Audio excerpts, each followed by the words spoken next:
کھلتے نئے ہر دن ابواب زندگی، یا رب ہمیں سکھا دے آداب زندگی۔ الحمدللہ رب العالمین، الصلاة والسلام علی سید الانبیاء والمرسلین، اما بعد فاعوذ باللہ من الشیطان الرجیم، بسم اللہ الرحمن الرحیم۔ الصلاة والسلام علیک یا رسول اللہ وعلی آلک واصحابک یا حبیب اللہ۔ الصلاة والسلام علیک یا نبی اللہ وعلی آلک واصحابک یا نور اللہ۔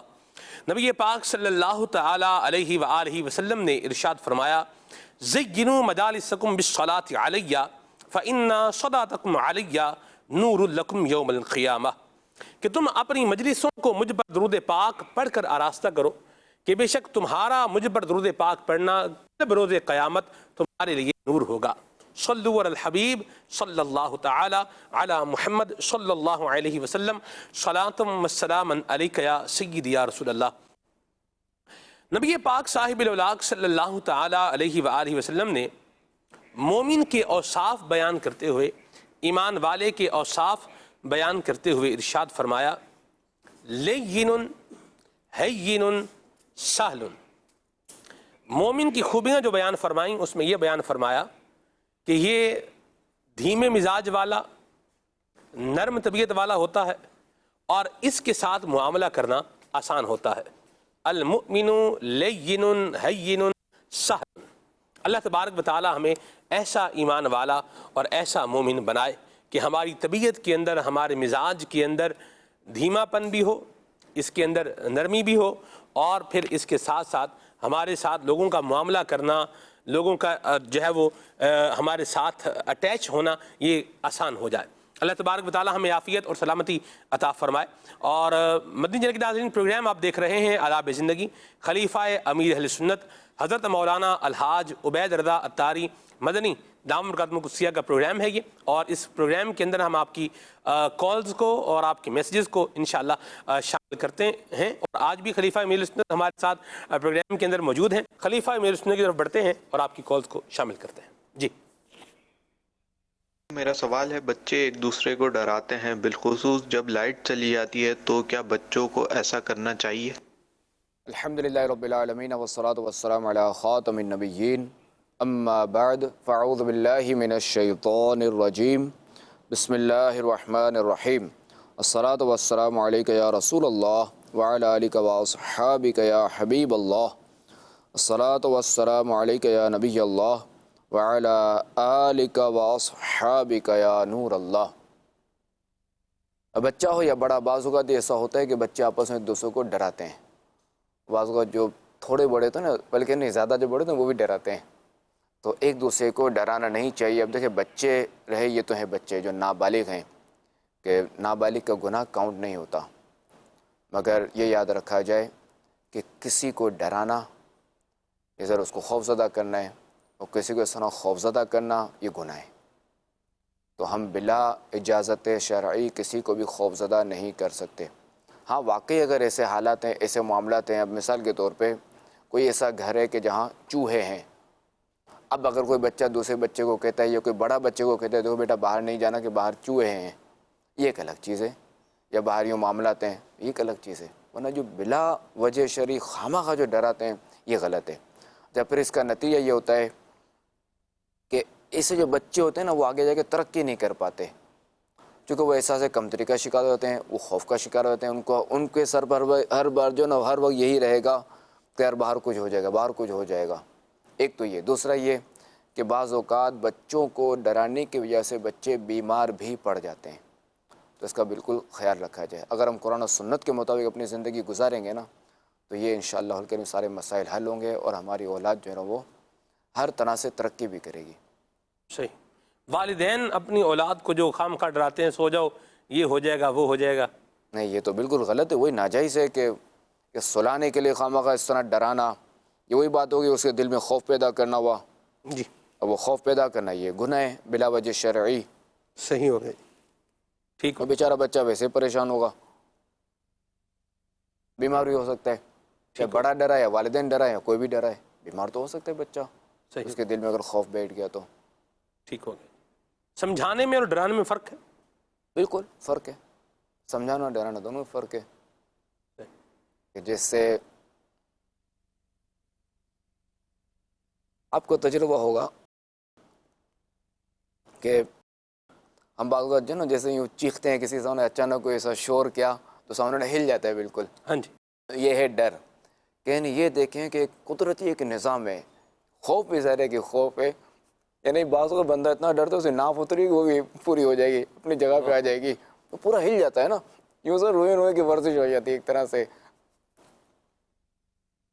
اچھا اب واقعی اگر ایسا کوئی معاملہ ہے جیسے سانپ گزر رہا ہے، آپ نے سانپ ہے ہٹ جاؤ یا سانپ ہے، وہ جیسے دیکھے گا ڈر جائے گا. ایک تو یہ طریقہ. دوسرا یہ کہ اس کو آپ نے ہٹا دیا اور اب جو ہے وہ سانپ گزر گیا. ایک میں نے واقعہ پڑھا تھا سچی حکایت میں، یہ ابو النور بشیر کوٹلوی رحمۃ اللہ تعالیٰ علیہ، یہ سید اعلیٰ حضرت رحمۃ اللہ تعالیٰ علیہ، ان کے والد جو نا سید اعلیٰ حضرت رحمۃ اللہ تعالیٰ علیہ کے خلیفہ تھے. انہوں نے حکایت لکھی تھی کہ ایک شخص جو ہے وہ کسی کے یہاں گیا، اب جو نا اس نے اس کو کوٹنا شروع کر دیا، مارنا شروع کر دیا. اتنا مارا یہ پتہ نہیں اس کو اتنا کھلایا اور مارا کہ اس کو قے آ گئی، اس کو الٹی آنا شروع ہو گئی. اب وہ بیچارہ منت سماجت کرتا ہے، جو بھائی مجھے کیوں مار رہے ہو کیوں مارو، وہ سنے ہی نہیں بالکل. جب تو اسے الٹی نہیں آئی اور اس الٹی میں کوئی چھوٹا سا سانپ نہیں نکل آنا، تب تو اس نے اس کو مارنا نہیں چھوڑا. اللہ اکبر. اس نے کہا کہ سر میں نے دیکھ لیا تھا کہ تم نے جو پانی پہ تم نے کچھ کھایا نا اس میں سانپ تھا، اب میں اگر تمہیں بتاتا ہوں تو تم خوف کے مارے مر جاؤ گے، تو اس لیے میں نے یہ چال چلی. خیر ہر ایک یوں نہیں کر سکتا. تو یہ اس میں لکھا ہوا تو میں نے پڑھا تھا یہ واقعہ. تو بعض اوقات ایسے بھی ہوتا ہے، یوں بھی جان بچائی جا سکتی ہے، مگر ذرا کہ ہم یوں نہیں کریں گے. ٹھیک ہو گیا. اللہ حفاظت فرمائے. مجھے اس پہ یاد ہے ایک بار ہم مینا میں تھے، مکہ شریف میں تھے سوق الحلاقہ، تو وہاں جو ہے وہ ایک تھے اسلام بھائی بالکل کھڑے ہوئے تھے. ہم تھے بحالت احرام، قربانی کے لیے آئے ہوئے تھے. تو ایک اونٹ نا یوں گزرا، اب جیسے اونٹ گزرا نا، اب یہ اس کی دم ہے اور یہ گزر گیا. میں نے کہا ابھی میں اسلام بھائی کو نہ بتاؤں، تو یہ اسی طرف دیکھ رہے بکروں کی طرف دیکھ رہے. میں نے یہ کسی نے ادھر دیکھ لیا نا، تو چونکہ وہ تھوڑا جنگلے پہ چڑھے ہوئے تھے ہاتھ لگانے کے لیے. میں نے کہا اگر اس نے ادھر دیکھ لیا تو یہ پھر گئے. تو جیسے جو ہے وہ اونٹ گزرا نا، میں نے کہا آپ کے پیچھے اونٹ، اور بیچارہ دیکھا تو کچھ دیر سکتے میں وہ آ گئے، بالکل قریب سے گزرا تھا. تو اب اگر میں پہلے ہی سے بتا دیتا، جب اونٹ کی جو نا جب اونٹ کا کیا کہتے ہیں چہرہ بولیں کیا بولیں، جب اونٹ کا منہ جی، جب اونٹ کا منہ وہ دیکھتے تو میں کہا اونٹ ہی کو چل دیتا ان کو، اتنا بالکل فاصلہ کم تھا.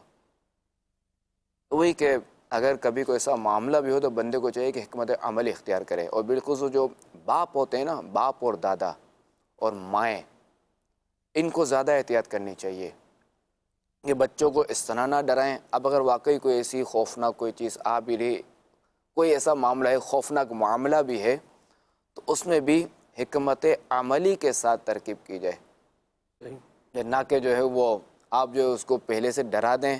واقعی بچانا تو ہے، اب بچے کے اندر اتنی صلاحیت نہیں ہے کہ وہ اپنا یوں دفاع کر سکے، اس لیے والدین کی پرورش ہے نا بچے، ورنہ بچے خود نہ کرتے سارے کام وغیرہ. تو بچہ ہوتا ہے، اس کو لاکھ سمجھے پھر بھی جو نا وہ وہی حرکت کرے گا جیسے آپ نے منع کیا، تو وہ پھر جو نہ کرنے کا نا وہ کر ڈالے گا اور یوں اپنے آپ کو نقصان میں ڈال دے گا. ٹھیک. اب جیسے بجلی کا ذرا کہ ساکٹ ہوتے ہیں، اس میں بھی ذرا کہ وہ خوف کا معاملہ ہوتا ہے، کرنٹ کا معاملہ ہوتا ہے، خوفناک معاملہ ہے. تو اس میں بھی بچے کو وقتاً فوقتاً سمجھانا چاہیے کہ دیکھو بیٹا کرنٹ لگ سکتا ہے، لگے گا نہیں لگ سکتا ہے.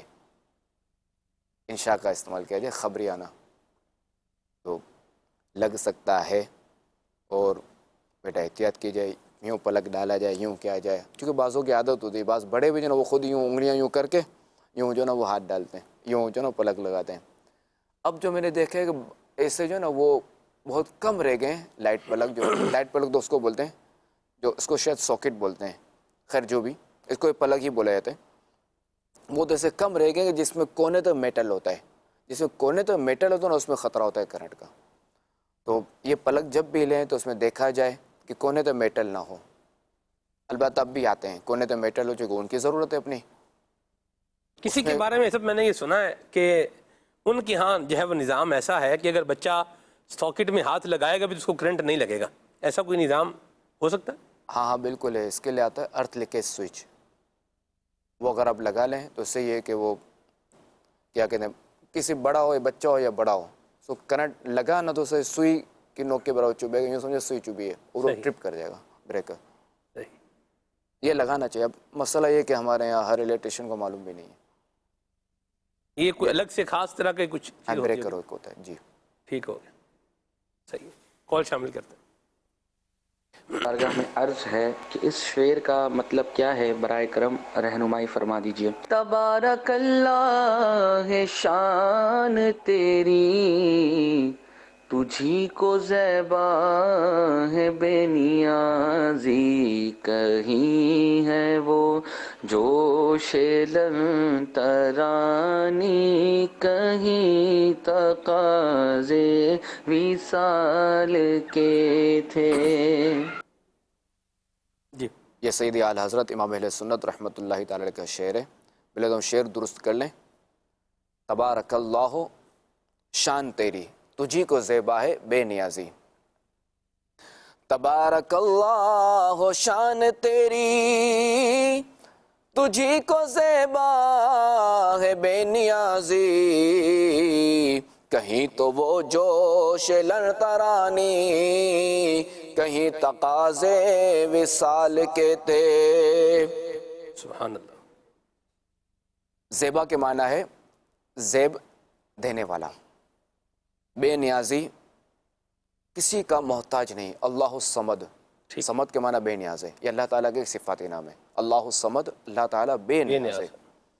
اور تقاضا یعنی طلب کرنا، اور وصال ملاقات، ہمارا کہتے ہیں نا فلاں کا وصال ہو گیا، تو وہی کہ لقائے مولا، اللہ تعالیٰ سے ملاقات ہوئی، ٹھیک ہو، تو یعنی وہی کہ ظاہر ہے کہ وصال، چونکہ موت جو ہے نا یہ حائل ہے بندے اور رب کے درمیان ملاقات میں،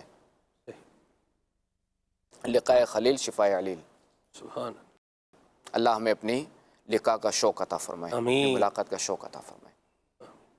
تو سیدی اعلیٰ حضرت رحمۃ اللہ تعالی علیہ جو ہے نا یہاں فرماتے ہیں، ایک تو یہ کہ اے اللہ تبارک و تعالیٰ نے، تبارک اللہ یعنی اے اللہ تعالیٰ تو بڑی برکت والا ہے، اور تیری کیا شان ہے، سبحان اللہ، اور تجھی کو زیب دیتا ہے، تو ہے بے نیاز، سبحان اللہ، کہ بے نیازی جو ہے نا یہ تجھی کو زیب دیتا ہے، کہ تیری شان ہے کہ تو کسی کا محتاج نہیں۔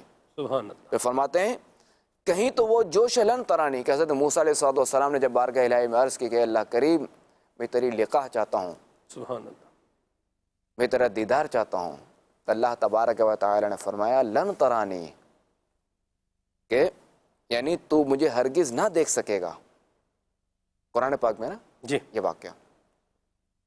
اور کہیں تقاضے وصال کے تھے، کہ ایک طرف تو یہ کہ لن ترانی، کہ اے موسیٰ مجھے ہرگز نہیں دیکھ سکتے، اور ایک طرف تقاضے وصال کے تھے، کہ برے محمد قریح و احمد، قریب آثر ورے ممجد، بلکہ حدیث پاک میں ہے نا کہ خاتم النبیین صلی اللہ تعالیٰ علیہ وآلہ وسلم نے فرمایا کہ یا محمد ادنو ادنو، یعنی اللہ تعالیٰ نے فرمایا خاتم النبیین صلی اللہ علیہ وسلم سے، یا محمد ادنو ادنو، یعنی اے محمد قریب ہو جاؤ، قریب ہو جاؤ۔ واہ، سبحان اللہ، یہ ہمارے آقا علیہ الصلوۃ والسلام کی شان تھی۔ سبحان اللہ۔ امیر سنت نے بھی یہ سب لکھا نا، قربان میں شان و عزت پر، سوئے ہیں چین سے بستر پر، جبریل امی حاضر ہو کر معراج کا کا بشرا بشرا سناتے ہیں۔ سبحان اللہ۔ سوال جی کون؟ میرا سوال یہ ہے کہ کیا حضور صلی اللہ تعالیٰ علیہ وآلہ وسلم پر 6 نمازیں فرض تھی؟ جواب ارشاد فرما دیں۔ جی ہاں، خاتم النبیین صلی اللہ تعالیٰ علیہ وآلہ وسلم پر 6 نمازیں فرض تھیں۔ ایک تو یہ 5 نمازیں فجر ظہر عصر مغرب اور عشاء، اور چھٹی تہجد، جو کہ خاتم النبیین صلی اللہ تعالیٰ علیہ وآلہ وسلم کے لیے فرض تھی، اور امت کے لیے سنت ہے، نفل ہے ہمارے لیے، اگر ہم پڑھیں تو ثواب ہے۔ اور اس کا یہ فائدہ ہے دنیاوی، کہ جو تہجد کا عادی ہوگا نا اس سے چہرے پر نور ہوتا ہے، تو چہرہ جو ہے نا کھل اٹھے گا۔ سبحان اللہ۔ جی کال لیتے ہیں۔ سوال یہ ہے، ہمارے نبی مکی مدنی صلی اللہ علیہ وسلم آسمان پر کس سواری پر تشریف لے کر دیکھیں اس میں مختلف قول ہیں. ایک تو یہ کہ پہلے تو یہ سمجھ لیجئے کہ معراج کے جو نا وہ 3 حصے ہیں. ایک تو ہے اسرا، پھر یہ ہے کہ عروج اور اعراج. اسرا جو ہے نا یہ ہے مسجد الحرام سے لے کر بیت المقدس تک، جس کا قرآن پاک میں بیان ہے. سبحان الذی اسرا بعبدہ. اچھا پاک ہے وہ ذات جو اپنے بندے کو لے گیا. تو یہ جو سفر ہوا ہے نا یہ براق پر ہوا تھا. اور براق کے بارے میں آتا ہے کہ اس کا جو قدم ہے نا وہ جہاں تک نظر آتا ہے نا وہاں پہ اس کا قدم پڑتا ہے. یعنی سمجھے اس کی نظر اور قدم برابر ہیں، یوں سمجھ لیجئے. جہاں نظر کی انتہا ہوتی جہاں نظر کی انتہا، جیسے یہ ٹیبل ہے ٹھیک ہے، اب مثال وہ انتہا ہے وہ کونا، تو جہاں نظر کی انتہا تو وہاں پہ اس کا یہ ایک قدم ہے. سبحان اللہ. اب براق کی کیا نظر، اس کی کیا نظر کی ابتدا اور کیا نظر کی انتہا. یعنی ہوائی جہاز راکٹ وغیرہ تو کچھ بھی نہیں ہے، صحیح، کچھ بھی نہیں ہے. تو یہ سفر براق پر ہوا معراج کا.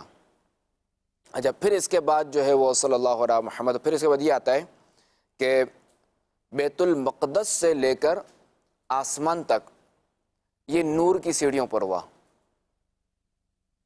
یا آسمان اول پر. اچھا آسمان اول سے 7ویں آسمان تک جو سفر ہوا وہ ہوا اس پر فرشتوں کے بازوؤں پر. پھر اس کے بعد 7ویں آسمان سے لے کر سدرۃ المنتہا تک ہوا جبریل امین علیہ السلام کے بازوؤں پر. پھر جبریل امین علیہ السلام کی جہاں جو ہے وہ ان کا جو والا کا ختم ہو گیا، ان کے جو حد آ گئی، تو انہوں نے عرض کی کہ یا رسول اللہ صلی اللہ علیہ وسلم اب میری حد یہی ہے کہ میں اس سے آگے نہیں جا سکتا. اس سے آگے جو سفر ہوا وہ رف رف پر ہوا. اب جہاں رف رف کی بھی انتہا ہو گئی، اب جو ہے وہ خاتم النبیین صلی اللہ تعالیٰ علیہ وآلہ وسلم بغیر رف رف کے گئے.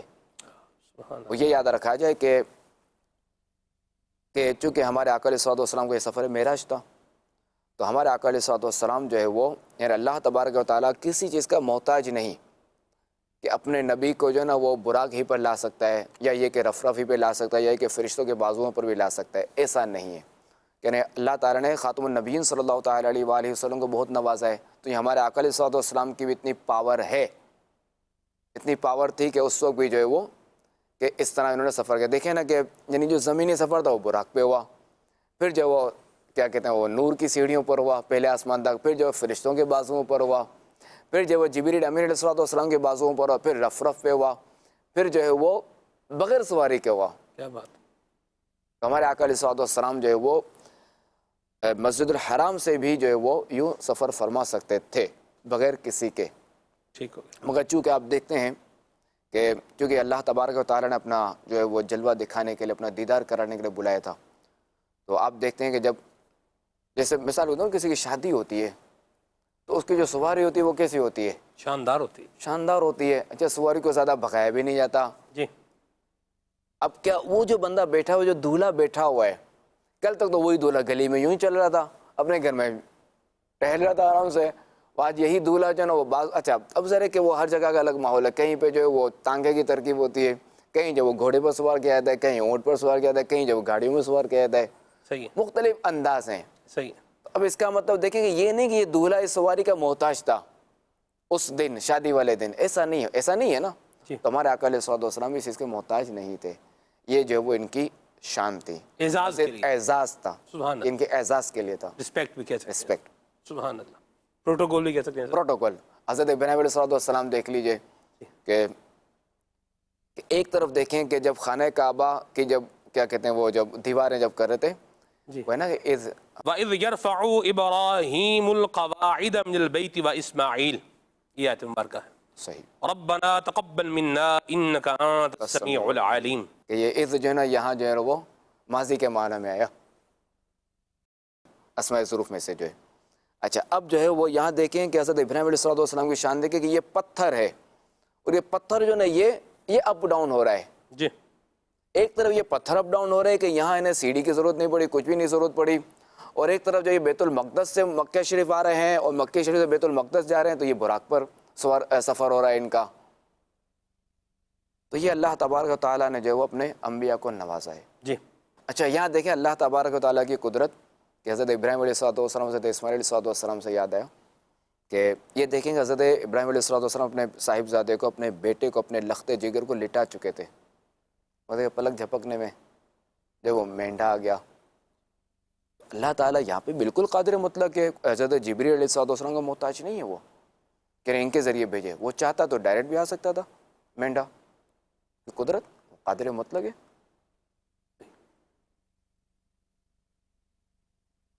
تو یہاں دیکھیں گے پلک جھپکنے میں جبریل امین علیہ السلام جو ہے وہ جنت سے مینڈا لے کر یہاں لے آئے، ہاں ہاں ٹھیک ہے، اور یہاں جو ہے وہ ساتویں آسمان سے سدرۃ المنتہا تک پروں پہ اٹھا کے لے گئے۔ یہاں دیکھیں یہاں جو ہے نا وقت لگ رہا ہے دیکھا جائے تو، دیکھیں وہاں پلک جھپکنے میں، تو جب جبریل امین علیہ السلام کو یہ شان ہے تو خاتم النبیین صلی اللہ علیہ وسلم کی کیا شان۔ جی کال شامل تھا۔ سوال کرنا تھا 27ویں رجب کے حساب سے، وہ پوچھنا تھا کہ 27ویں رجب کو کہا جاتا ہے کہ گھر میں مچھی بنائی جائے ثواب کی نیت سے اور برکت کی نیت سے، تو اس کے بارے میں معلومات کرنی تھی سر، تھوڑا سا بیان دے دیں گے تو تفصیل سے۔ نہیں ایسا کوئی پتہ تو نہیں، اس نے ایسا سنا ہے نہ کچھ بھی نہیں کہ مچھلی بنائی جائے، ایسا نہ کہیں پڑھا ہے نہ سنا ہے۔ ٹھیک ہو گیا جی، آگے چلتے ہیں، کال لیتے ہیں۔ سنا ہے کہ دعاؤں سے تقدیر بدل جاتی ہے، کیا یہ بات درست ہے؟ اس حوالے سے ارشاد فرمائیں۔ اور ہمارے پیارے عرفان بھائی مدنی چینل میں آڈیو انجینئر، ان کی والدہ کا انتقال ہو گیا، ان کے لیے دعا بھی فرما دیجیے۔ اللہ کریم ہمارے عرفان بھائی کی والدہ کی بے حساب مغفرت فرمائے، انہیں غریق رحمت فرمائے، ان کے لیے اگلی منزل آسان فرمائے، لواحقین کو صبر جمیل اور صبر جمیل پر اجر عظیم عطا فرمائے، آمین بجاہ خاتم النبیین صلی اللہ علیہ وآلہ وسلم۔ ایک ہوتی ہے تقدیر معلق، ایک ہوتی ہے تقدیر مبرم حقیقی، جی مبرم، اور ایک ہوتی ہے تقدیر شبیہ مبرم حقیقی۔ جی جو تقدیر معلق ہے یہ عام لوگوں کی دعا سے بھی ٹل جاتی ہے۔ اچھا جو تقدیر شبیہ مبرم ہے، شبیہ مبرم حقیقی، یہ اولیاء کبار جو بڑے اولیاء کرام ہیں نا، ان کی دعا سے یہ ٹل جاتی ہے، صحیح، اور جو تقدیر مبرم حقیقی ہے تو یہ نہیں ٹلتی۔ ٹھیک ہے، کال لیتے ہیں۔ میرا نام سلمان ہے، میں کراچی سے بات کر رہا ہوں۔ میرا آپ سے یہ سوال ہے کہ ہم معراج بڑی رات میں ہم سب زیادہ سے زیادہ کیسے نیکیاں کر سکتے ہیں؟ دعوت اسلامی کے تحت جو اجتماعات ہوتے ہیں نا ان میں آپ شرکت کر لیں۔ سبحان اللہ۔ اگر آپ اجتماع میں نہیں آ سکتے جو یہ آواز سے تو بچے لگ رہے ہیں معلوم ہو رہے ہیں، تو یہ کہ مدنی چینل پہ دیکھیں، ابو کے ساتھ آ جائیں، ابو کے ساتھ، صحیح، ابو کو لے کر آ جائیں، بالکل ابو کے ساتھ آ جائیں، اور بہتر تو یہ ہوتا کہ ابو کے ساتھ جو ہے نا وہ 3 دن کے لیے مدنی قافلے میں سفر ہی کر لیتے۔ سبحان اللہ۔ تو یوں ذرا مسجد میں سونا بھی عبادت ہے، بندے نے اعتکاف کی نیت کر لیا، اس کا سونا عبادت، کھانا عبادت، سب کچھ ذرا کہ چونکہ اس کا ثواب کا میٹر چل رہا ہے۔ سبحان اللہ۔ میرا شہزادہ حضور سوال ہے کہ کیا سرکار صلی اللہ علیہ وآلہ وسلم نے انبیاء کرام علیہم السلام کی امامت فرمائی ہے؟ جی ہاں، معراج شریف میں جو ہے وہ خاتم النبیین صلی اللہ تعالیٰ علیہ وآلہ وسلم نے تمام انبیاء کرام علیہم السلام کی امامت فرمائی ہے۔ جو نسائی شریف ہے اس میں یہ موجود ہے، سنن نسائی۔ ٹھیک ہو گیا۔ سید اعلیٰ حضرت رحمۃ اللہ تعالیٰ علیہ فرماتے ہیں نماز اقصا میں تھا یہی سر عیاغ معنی اول آخر، کہ دست بستہ ہے پیچھے حاضر جو سلطنت آگے کر گئے تھے۔ سید اعلیٰ حضرت رحمۃ اللہ تعالیٰ کی مرادی جو سلطنت آگے کر گئے تھے، کیونکہ ہر نبی شہنشاہ ہیں اور اپنی امت کے ظاہر کے بادشاہ تھے، شہنشاہ تھے۔ تو سید اعلیٰ حضرت فرماتے ہیں کہ نماز اقصا میں راز یہی تھا کہ جتنے بھی سلطان تھے، جتنے بھی سلاطین تھے، یعنی جو گزر چکے، وہ سب جو ہے وہ یہاں خاتم النبیین صلی اللہ تعالیٰ علیہ وآلہ وسلم کی اقتداء میں نماز پڑھیں، اور یہ نماز جو یہ نفل تھی۔ سبحان اللہ، اول بھی یہی ہیں، آخر بھی یہی ہیں، بالکل۔ سبحان اللہ، مرحبا۔ زرقانی شریف کے اندر روایت ہے، حضرت جبریل امین علیہ السلام جب حضور کی بارگاہ میں حاضر ہوئے تو آ کر کے حضور کو یوں سلام کیا، السلام علیکہ یا اول، السلام علیکہ یا آخر، السلام علیکہ یا ظاہر، والسلام علیکہ یا باطن۔ سبحان اللہ، اول آخر، سبحان اللہ۔ یہ نا اپنا شیخ کیا کہتے ہیں اپنے شیخ محقق شیخ عبدالحق محدث دہلوی رحمۃ اللہ تعالی فرماتے ہیں هو الاول والآخر والظاہر والباطن. سبحان اللہ. اس کی پوری جو ہے مدارج النبوت نے اس کی تشریح لکھی ہے. ایسا ہی بہت پیاری لکھی ہے. کال لیں جی. ہاں کل جی کال. میرا جانشین امیر اہل سنت دامت برکاتہم العالیہ. سوال عرض یہ ہے کہ بچے اس عید پر پٹاخے وغیرہ جلاتے ہیں تو کس طرح ان کی اصلاح کی جائے اور کس طریقے سے ان کو روکا جائے؟ جواب ارشاد فرمائیے جزاک اللہ خیرہ. دیکھیں پٹاخے جو نا یہ ویسے مال کا ضیاع ہے اور اس سے لوگوں کو تکلیف ہوتی ہے. آگ لگنے کا الگ خطرہ ہے اور جو ہے نا وہ آئے دن تو نہیں کہہ سکتے. بعض اوقات جو ہے نا بالخصوص یہ 31 دسمبر جو آتا ہے نا اس میں یہ خبریں اس طرح کی آتی ہیں کہ پٹاخوں کی وجہ سے آگ لگ گئی. پاکستان نہیں پوری دنیا کی آتی ہیں خبریں اس طرح کی. فلاں ملک میں جو ہے نا اتنے پٹاخے رکھے ہوئے تھے 31 دسمبر کے لیے تو یوں بس وہ کوئی مسئلہ ہو گیا اور اس میں یوں آگ لگ گئی. سارا مال خاکستر ہو گیا. سارا مال جو ہے جل گیا. جل کے راکھ ہو گئے سر. جل کے راکھ ہو گیا. اس کے اتنے نقصانات ہیں. پھر چونکہ وہ اب ہمارے یہاں جو ہے نا بدقسمتی سے 15ویں شب جو ہے نا یہ بچے پٹاخے پھوڑتے ہیں. بالکل نہیں پھوڑنا چاہیے کہ جو لوگ گھر میں تلاوت کر رہے ہیں یا کر رہی ہیں ان کو بھی آزمائش ہوتی ہے, ان کو تکلیف ہوتی ہے. لہٰذا اتنے ہے سب یہ وحشت ناک اور دہشت ناک بعض اوقات ہوتے ہیں کہ اللہ کی پناہ ہے. یعنی وہ پٹاخے پھوڑنے والے بھی زخمی ہو جاتے ہیں اور جن کے بچے گھر پہ ہیں وہ تو بیچارے, میں تو اس طرح کی سچویشن سے جو ہے وہ گزرا بھی ہوں. یعنی جی چاہتا ہے کہ اس کے لیے نا کوئی بندہ بد دعا ہی کر دے کہ جو ابھی جو اس طرح کر رہا ہے. الحمدللہ کی تو نہیں کبھی میں نے, لیکن ایسی کیفیت جو ہے سب بن جاتی ہے. بعض اوقات بڑی آزمائش ہوتی ہے. بالخصوص بعض اوقات شادیوں میں یہ کرتے ہیں نا. ایک بار کا مجھے یاد ہے کہ ہم یہ پرانے گھر رہتے تھے, نگران شورا براڑ میں رہتے تھے. جی بات ہوگی تقریباً 2008 یا 9 کی, تو یا 9 یا 10 کی ہوگی. تو رات تقریباً 2-2:30 بج رہے تھے. تو یہ جو نا پٹاخے اور اس طرح کی جو نا شروع ہو گئی آوازیں دب. تو میں نے معلوم کیا, میں نے نگران شورا کہاں ہے. میں نے کہا تو براؤ میں نہیں یہ پوچھا. تو میں نے نگران شورا فون کیا. میں نے کہا آپ کہاں ہیں؟ کہا فیضان مدینہ میں. میں نے کہا اچھا. میں نے کہا اب آئیے گا نہیں کہ یار اس طرح کے کوئی حالات ہو گئے ہیں, یہ پتہ نہیں کیا مسئلہ ہو, یہ زوردار فائرنگ ہو رہی, یوں ہو رہا ہے. تو نگران شورا نے کہا کہ وہ اصل میں جو نا وہاں کوئی ان کو نظر آ رہا تھا کہ یہ روڈ پہ جو اس طرح کی حرکتیں کرتے وہ گزر رہے تھے. تو یوں ہی بعض ہوئے نا ٹینشن کریٹ ہو جاتی ہے بالخصوص ہمارے لیے. ایک پرسنل سا سوال ہے, اگر آپ اجازت دیں تو میں عرض کروں. آپ کے بچوں نے کبھی آپ سے پٹاخوں کی فرمائش نہیں کی کہ ہمیں پٹاخے لے کے دیں؟ نہیں, فرمائش تو کی. پھر آپ کیسے سمجھاتے ہیں؟ ایک بار ہمارا حاجی حسین تو ڈائریکٹ مفتی حسن صاحب سے پوچھ لیا کہ پٹاخے پھوڑنا کیسا ہوگا. ناجائز ہے. خاموش ہوگا. ٹھیک ہے ناجائز. پھر نہیں کیا تقاضا. کیا بات ہے. یہ سمجھایا جا سکتا ہے بچوں کو. یعنی جو پوائنٹ تھا یہ بات پوچھنے کے پیچھے جو بات تھی وہ یہی تھی کہ ہم اپنی اولاد کو کس طریقے سے جو ہے وہ ہم سمجھائیں, بتائیں, کسی کام سے روکنا ہے روکیں. بعض اوقات ماں باپ صرف ایک پریشرائز کر کے جو ہے وہ بچے کو روک دیتے ہیں, لیکن وہ جو آپ نے بات فرمائی کہ اس کو دینی حوالے سے بتا دیں یہ اللہ رسول نے روکا, یہ کام ہمیں نہیں کرنا. امیر سنت نے ایک اور جگہ بھی ارشاد فرمایا تھا کہ جو ہے نا وہ بچے کو اچھا کام کرنے پر اس کو جو ہے وہ انعام جو ہے وہ دیا جائے, اور برا کام کرنے پر اس کو بتائیں بھی یہ کام گندے بچے کرتے ہیں. آپ گندے بچے تو نہیں ہیں نا, اس طرح کی آپ نے ایک دفعہ بات فرمائی تھی. یہ بھی اس چیز سے بھی ہم اپنے بچوں کو روک سکتے ہیں. اللہ عافیت اور سلامتی عطا فرمائے. اور وہ ماں باپ جو اپنے بچوں کو دے رہے ہیں, ارے ٹھیک ہے یار چلنے دو, تھوڑا بچہ ہے, اللہ گلا ہے, تھوڑا کرے, آپ بھی دے ہی دیتے. نہیں, ہمیں ان کی عادت خراب نہیں کرنی. کیونکہ یہ ہم گناہ گار ہوں گے نا, ورنہ کہ پٹاخے اگر پھوڑتے ہیں تو. نابالغ بچہ تو گناہ گار نہیں ہوگا, لیکن دینے والے ظاہر سی بات ہے وہ اس میں آئیں گے زد کے اندر.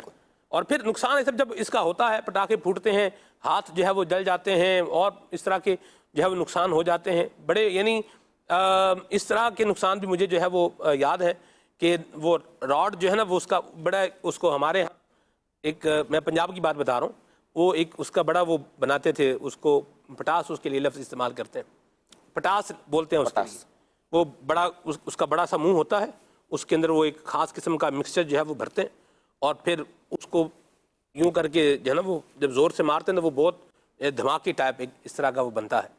مختلف طرح کے ہوتے ہیں. وہ لگتے ہیں کسی کا ہونٹ جو ہے وہ کٹ جاتا ہے, کسی کا جو ہے وہ ماتھے کے اوپر نشان جو ہے وہ بن جاتا ہے. یعنی یہ میں آپ کو دیکھے بھالے. وہ تو پھر ذرات اڑتے ہوں گے نا اس کے, ذرات اڑتے ہوں گے نا اس کے. وہ تو سب جو پھٹتا ہے, وہ جو نکلتا ہے وہ تو نکلتا ہی ہے بالکل. لیکن جو جیسے بعض اوقات کیا کرتے ہیں, نٹ پھنساتے ہیں اس کے اندر. وہ نٹ جب دیوار پر مارتے ہیں نا تو وہ پھر کیا ہوتا ہے, بعض اوقات وہ بیک ریورس آتا ہے, تو کبھی ادھر چوٹ لگ گئی. اچھا, پھاڑنے والے کو پھاڑنے والے کو یہ ہو رہا ہوتا ہے. اچھا, بعض اوقات جو ہے نا وہ ہاتھ بھی جو ہے زخمی ہو جاتے ہیں. یہ پھر نشان ساری زندگی وہ پھر نشان یاد دلاتا رہتا ہے کہ یہ جو ہے نا وہ کام کیا تھا, یہ تحفہ ملا تھا. اللہ بچا, آمین. اللہ ہمیں عافیت اور سلامتی, اللہ عافیت نصیب فرمائے. کال لیتے. میرا سوال ہے, اگر قریبی رشتہ داروں میں غلط فہمی ہو جائے تو کیا ان سے معافی مانگ سکتے ہیں؟ جزاک اللہ خیرہ. جو غلط فہمی اور غلط فہمی دونوں میں فرق ہے. فہمی تو صحیح ہے لیکن غلط ہے, غلط صحیح ہے. ٹھیک ہو گیا. غلط فہمی لام پر زبر ہے. اب دیکھیں کہ اگر غلط فہمی ہو جائے تو اس میں یہ کہ ان کی غلط فہمی دور کرنی چاہیے کہ غلط فہمی کی وجہ سے اگر سامنے والا کوئی ناراض ہو گیا تو اب ہم اس کو نہیں کہا جائے گا تو معافی مانگو, اس کو مجبور نہیں کیا جائے, نہ ہی بولا جائے گا. البتہ غلط فہمی دور کر دے. البتہ پھر بھی اگر کوئی معافی مانگتا ہے تو یہ سارے کہ بعضوں کے ایسا مزاج ہوتا ہے جو بڑے پن ہوتے ہیں نا, وہ اس طرح کا کر لیتے ہیں, مگر پھر ساتھ میں ان کی غلط فہمی بھی دور لازمی کرتے ہیں. وہ کہ تھوڑا دروازہ تو کھلے بات چیت کا. اب یہ کہ پھر وہ ان کو بتاتے ہیں بھائی یہ یوں نہیں اور یوں تھا, مسئلہ یوں نہیں یوں ہے. جب غلط فہمی میں مجھے آپ یہ بتائیں قصوروار کون ہے؟ غلط فہمی دماغ میں بٹھانے والا, سمجھانے اپنے ذہن میں رکھنے والا, یا جس کے بارے میں غلط فہمی آ رہی ہے وہ قصوروار ہے؟ اب یہ دیکھیں یہ تو دونوں طرف سے ہے کہ ایک طرف تو یہ کہ اتقوا مواضع التہمہ کہ تہمت کی جگہوں سے بچو. ٹھیک ہو گیا. تو بندے کو بھی چاہیے کہ ایسی جگہوں سے بچے, ایسی حرکتوں سے بچے. صحیح. اب مثال کے طور پہ اب یہاں تو الحمدللہ الکریم نہیں ہے شراب خانہ, کوئی اگر شراب خانے کے بعد کھڑا ہو جائے کسی باہر ملک میں تو کیا سوچیں گے ہم اس کے بارے میں؟ یا اندر سے باہر نکل رہا ہو, یہی سوچیں گے. ٹھیک ہے, تو اب چونکہ اس نے خود اپنے آپ کو پیش کیا تو اس لیے حدیث پاک میں اتقوا مواضع التہمہ کہ تہمت کی جگہوں سے بچو, تو ایسی جگہوں سے بچنا واجب ہے. ایک تو یہ. دوسرا یہ کہ اگر ایسی حرکت کرتا ہے یعنی خود وہ اس طرح کے مواقع فراہم کرتا ہے تو اب جو ہے وہ البتہ یہ ضرور کہ وہ گیا تھا شراب خانے, واقعی وہ گیا تھا, مگر وہ کسی کو اندر سے باہر لے کر آیا, اس کو سمجھا دیکھو بھائی یہ شراب نہیں پینی چاہیے, ناجائز ہے, حرام میں, اس کے یہ نقصانات ہیں. اب کیا ہے کہ اس کو کسی نے دیکھا نا سامنے والے نے, اس کو چاہیے کہ فوری طور پہ اس کی غلط فہمی دور کر دے, اس کو اس گمان سے بچائے, ورنہ سامنے والا گناہگار نہیں ہوگا. لازم تو اب اس پر ہے کہ اس کی غلط فہمی دور کرے, تو واجب ہے اس پر. ٹھیک ہو گیا. ایک تو یہ. دوسرا یہ کہ اب اگر کوئی ایسا معاملہ نہیں ہے, نارمل معاملہ ہے, ایسا کوئی مسئلہ نہیں ہے, اب تو یہی ہے کہ جس نے غلط فہمی بٹھا لینا اس کا قصور ہے کہ اس نے جو ہے وہ سامنے کھانا پک رہا تھا, اس نے سمجھ لی کہ آگ دھوئیں کو دیکھ کے, تو ہر دھواں آگ کی نشاندہی نہیں کرتا. ٹھیک ہو گیا. ایسا یہاں میں ایک بات اور بھی جو ہے وہ عرض کروں, اس پر بھی آپ گفتگو جو ہے فرما دیں. بعض اوقات لوگ جو ہے وہ مشکوک سسپیشیس سے جو ہے وہ بند سے ہوتے ہیں. ان کے لیے لفظ بولتے ہیں پنجابی کے اندر, وہ چلے اس کو رہنے دیں. تو یہ مشکوک اور سسپیشیس بن کے رہنا, اس پر کیا کہیں گے آپ؟ یعنی سسپیشیس ہوتا ہے نا جی, مشکوک بندہ, جیسے آپ نے لفظ استعمال کیا حرکتیں ایسے کام کاج کر رہا ہے کہ اب تو وہ تو ذرا اسی کو قصور ہے کہ ذرا کو وہ اس طرح مشکوک بن کے رہے گا تو جو ہی بولو بھائی یار یہ کون ہے, یہ کیا ہے, یہ خیر تو ہے, دوسرے اسی کی غلطی, اسی کا قصور ہے. ٹھیک ہو گیا. کیونکہ ہم اب یہاں جو بندہ جو سوچ رہا ہے اس کے بارے میں وہ اپنے تحفظ کے لیے سوچ رہا ہے, صحیح, نہ کہ اس کو نقصان پہنچانے کے لیے, نہ کوئی ایسا کوئی معاملہ, جو اپنے تحفظ کے لیے تو بندہ سوچ سکتا ہے. ٹھیک ہو گیا جی. اللہ تعالیٰ ہم سب کی حال پہ رحمت فرمائے, ہمیں عافیت عطا فرمائے. کھلتے نئے ہر دن ابواب زندگی, یا رب ہمیں سکھا دے آداب